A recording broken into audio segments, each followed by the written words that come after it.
மனிதானே மகத்தானவன், மனிதானே மகத்தானவன், மனிதானே மகத்தானவன். அனைவருக்கும் வணக்கம். பதிவுக்கு போறதுக்கு முன்னாடி நம்ம சேனல் சப்ஸ்கிரைப் பண்ணாதவங்க சப்ஸ்கிரைப் பண்ணுங்க. அண்ணாமலை அவர்கள் அஜித் மரணம் குறித்து ஒரு கேள்வி கேட்கும்போது, அதாவது திருபுவனம் லாக்அப் டெத் நடந்தது பாருங்க, அப்ப அதுக்கு ஒரு விளக்கத்தை அன்னைக்கு கொடுத்திருந்தாரு. அதாவது என்னைக்கு ஒரு அரசு சார்ந்த ஒரு நிர்வாகம் தவறு செய்கிறதோ அந்த அரசே தவறான பாதைக்கு போகும் அப்படிங்கிற மாதிரி ஒரு விளக்கத்தை கொடுத்திருந்தாரு. இன்னைக்கு ஹைகோர்ட்ல ஒரு கேள்வி கேட்டிருக்காங்க, நாடு போலீஸ் ராஜ்யத்தை நோக்கி செல்கிறதா அப்படின்னு ஒரு கேள்வி இன்னைக்கு கேட்டிருக்காங்க. பொதுவா போலீஸ் துறை எல்லாமே கண்ட்ரோல் நம்ம முதல்வர் கட்டுப்பாட்டுல தான் இருக்கும். ஆனா இந்த மாதிரி ஒரு கேள்வி கேட்டது உண்மையிலேயே இந்த அரசுக்கு ஒரு வெட்கக்கேடான ஒரு விஷயமா தான் நம்ம பார்க்கணும். அடுத்ததா நம்ம இது வரைக்கும் நாமக்கல்ல விசைத்தறி தொழிலாளர்கள் நிறைய போன பதிவிலே நம்ம போட்டிருந்தோம். அதாவது 90 பெண்களுக்கு மேலானவர்கள் ஒரு கிட்னியோட இருக்காங்க. நிறைய பேர் எங்க அப்பா கொடுத்துருக்காங்க அதனால நான் கொடுத்தேன் அப்படின்னு சொல்லி அவங்களோட ஏழ்மையை பயன்படுத்தி சில கிட்னி விற்பனை எல்லாம் நடந்ததை நம்ம பேசிட்டு வந்தோம். இப்போ சுகாதாரத்துறை அமைச்சர் மா சுப்பிரமணியன் அவர்கள் ஒரு விளக்கத்தை கொடுத்திருக்கிறாரு. அதாவது போய் படுக்க வச்சு அவருக்கு தெரியாம கிட்னியோ லிவரோ எடுத்தா அதுக்கு பேர் திருட்டு, இது முறைகேடு. அதாவது கிட்னி திருட்டு கிடையாதாமா, அது ஒரு முறைகேடு அப்படின்னு ஒரு பதில சொல்லியிருக்கிறாரு. மக்கள் மனுஷ தோண்ட காலத்துல இருந்து இப்படி ஒரு விளக்கத்தை யாரா சொல்லியிருக்காங்களா, இல்ல யாருக்காவது தோணி இருக்குமா? ஆனா இது எப்படிப்பட்ட ஒரு ஆரோக்கியமான பதிலுன்னு ஏற்றுக்கொள்ள முடியாத விஷயம்தான். அதாவது ஒரு விஷயம் நல்லா இப்போ ஒரு திருடங்கடியாச்சும் போய் திருடனா திருட்டு கிடையாது, அது பறிப்பு அப்படின்ற மாதிரி தான் இன்னைக்கு இந்த பதிலெல்லாம் இருக்கு. அண்ணாமலை கோபமா கேட்டுட்டு இருக்கிறாரு, அதாவது வெக்கமா இல்லையா உங்களுக்கு அப்படின்ற மாதிரி. ஏன்னா அந்த முறைகேடான அந்த திமுக புரோக்கரா செயல்பட்ட ஆனந்த் அவர்களை ஏன் இன்னும் கைது செய்யல? கண் துடைப்புக்காக அந்த சட்டமன்ற உறுப்பினர் நடத்துற அந்த ஹாஸ்பிட்டலை நீங்க சீல் வச்சு இருக்கீங்க, அறுவை சிகிச்சை அந்த பிரிவுக்கு மட்டும், அப்படின்னு வெக்கமா இல்லையா அப்படின்ற மாதிரி ஒரு கேள்வி கேட்டிருக்கிறாரு.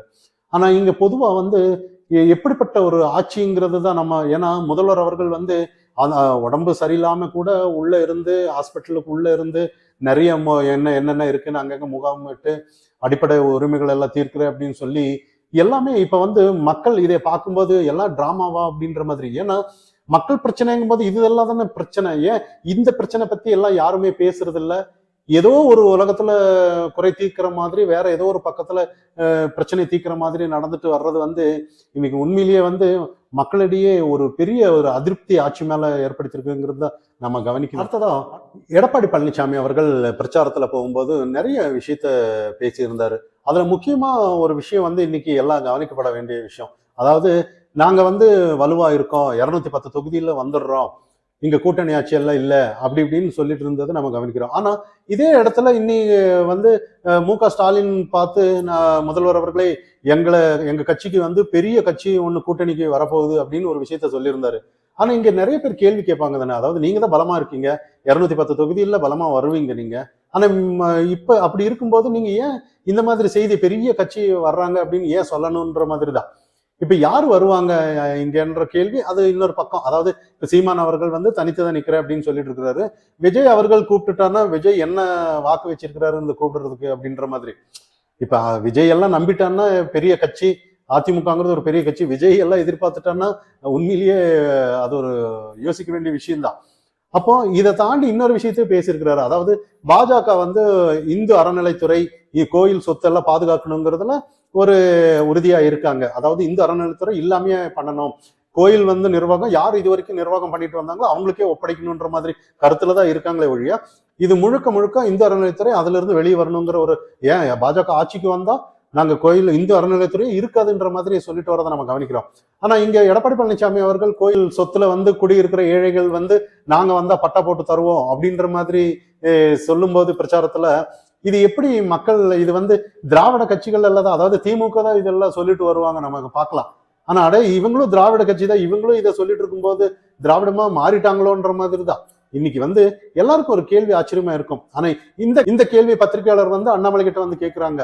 அண்ணாமலையே ஒரு விஷயத்த கிளியரா சொல்லிடுவாரு. அதாவது இதெல்லாம் குறித்து நான் பதில் சொன்னா தப்பா போயிடும், இது எச் ராஜா அவர்கள் தான் இதெல்லாம் பராமரிச்சு எல்லாம் பார்த்துட்டு இருக்கிறாரு, அதுக்கு ஆய்வு பண்ணி இவர் தான் தேர்தல் அறிக்கையில அவர் தான் விடுவாரு, நீங்க அவர்கிட்ட கேளுங்க அப்படின்னு போயிடுவாரு. ஆனா இந்த இடத்துல உண்மையிலேயே ஒவ்வொருத்தரும் சொல்ல வேண்டிய கட்டாயத்துல இருக்காங்க தானேன்ற மாதிரி.